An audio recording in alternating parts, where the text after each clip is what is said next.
ملګرو خدای دې وکړي چې روغ او جوړ به وئ. نن مې درته یو ځل بیا ډېره خوندوره ویډیو راوړې چې په دې ویډیو کې زه تاسو ته ښیم چې موبایل په سیټینګ کې د سمسونګ کمپنۍ موبایل سیټینګ ته یو نوی پروګرام اضافه شوی چې په دې پروګرام کې موږ زیات کارونه کولی شو، یعنې د موبایل په رقم طریقو سره کارولی شو، او کوم موبایلونه چې اس بي یعنې فلش نه اخلي هغه سیسټم هم خلاصولی شو.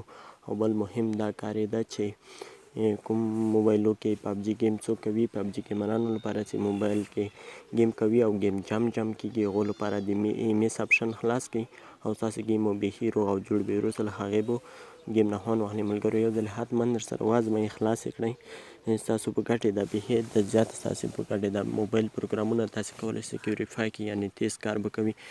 ملګرو زه اوس دا طریقه درته ښیم چې څه ډول باید دا پروګرام خلاص کړو. ملګرو هغه نه مخکې زه تاسې نه یوه غوښتنه کوم که چیرې تاسې زموږ یوټیوب چینل نه وي سبسکرایب کړی، زموږ یوټیوب چینل سبسکرایب کړئ او په حال باندې کلیک وکړئ تر څو دا شان نور خوندورو معلوماتو ویډیوګانې تر تاسې در ورسېږي. ملګرو لومړی به موبایل سیټینګ خلاص کړئ. سیټینګ مې چې خلاص کړو ملګرو، ما خو دا بیخ کې ګوري دا آپشن ما خو خلاص کړی یم، دا خو اوس د تاسې لپاره بیرته بندوم، بیا یې درته خلاصوم چې باید تاسې څه ډول خلاص کړئ. ملګرو زه دا آپشن یو ځل بندوم، بند مې کړو، اوس ګوره بیخ کې نه وي.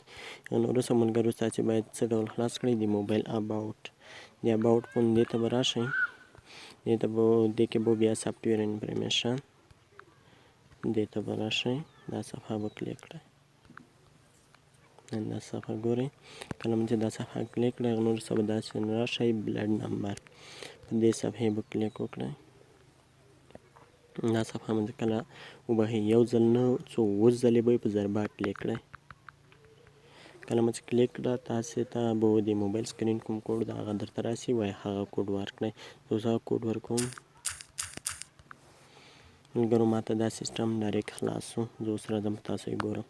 ملګرو بیخ کې ګورئ دا سیسټم ده. ملګرو په دې سیسټم کې ډېر په رقم پروګرامونه شته، خپل موبایل په رقم طریقو سره کارولی شئ. یو دا سیسټم هم شته چې د موبایل کومه ساحه تاسې ټیکوئ هغې باندې علامه درته وښیي او یو اس بي آپشن خلاص کړئ. دا د یو اس بي آپشن نه وروسته د دې به ستاسې موبایل یو اس بي اخلي. همداشان نور ډېر پروګرامونه دا د ویریفای افیکټ دغه آپشن نه، همداشان نور ډېر په رقم پروګرامونه دي کې د کیب موبایل ډیټا، د موبایل ډیټا هم ورسره تیزولی شئ. خو یو بل مهم دا چل چې باید تاسې د پبجي ګیمرانو لپاره راشئ، هم دا آپشن خلاص کړئ تر څو تاسې ګیم ته میس روغ راسي او ستاسې ګیم بند نه شي.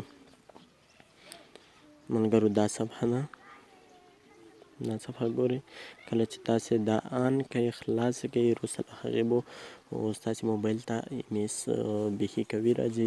یوازې پبجي نه که نور داسې ګیمونه کوئ هم چې هغو ته میس راځي، په میس باندې کېږي، یعنې هغه ګیمونه بند کېږي. خو کله تاسې صفحه آن کړئ وروسته له هغې به بیخي بند نه کېږي.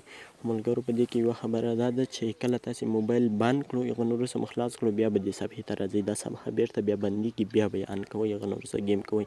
ملګرو یو ځل یې حتما درسره وازموئ، هرومرو کار کوي د پبجي ګیمرانو لپاره. دا یو غوره ویډیو ده، باید هغه یې حتما وګوري. او ملګرو هیڅ مشکل نشته په دې پروګرام کې، څه تاسې به وایئ چې موږ موبایل کې به رقم په رقم غرولي، کوم آپشن چې تاسې خلاصوو تاسې ته به ښایي چې مثال دا آپشن دا رقم کار کوي، که خوند یې نه درکړو بیرته یې اپ کولی شئ، بیرته یې بندولی شئ. ملګرو دا زموږ نننۍ ویډیو وه، خدای دې وکړي چې خوښ شوې به وي. تر نورو ویډیو لپاره زموږ یوټیوب چینل درسره سبسکرایب کړئ او ویډیو هم لایک کړئ. مننه، تر بیا ښې چارې.